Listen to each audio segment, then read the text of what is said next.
Vi står her, lige hernede ad vejen ligger den israelske ambassade, og politiet har sagt, at vi ikke må lave optagelserne foran ambassaden. Så vi står her lidt derfra. Men jeg vil læse en erklæring op, der er skrevet af aktivister i Israel og Palæstina.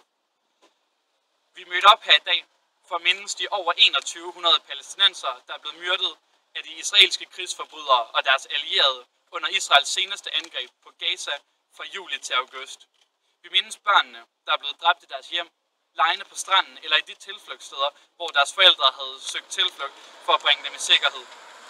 Vi mindes de sårede og dem, der er blevet forældreløse og de hjemløse.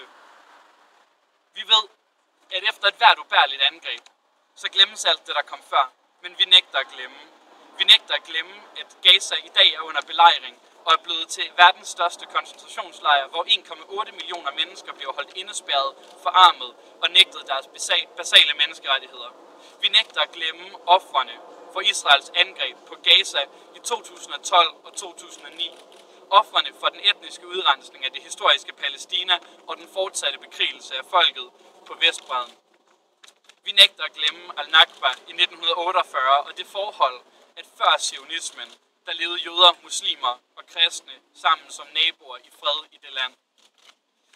Her i dag, for at mindes, at Israels udryddelse af det palæstinensiske folk ikke er over, og vi lover at intensivere kampen for boykot, afinvesteringer og sanktioner mod Israel.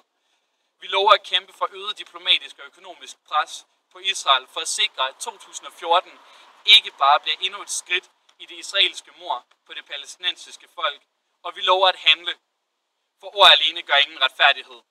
Vi har taget den her udfordring op, og vi opfordrer alle andre til at gøre det samme. Aldrig igen folkemord. Nu vil jeg så hælde en spand med blod over mig selv, som symboliserer de palæstinensiske ofre for Israels angreb.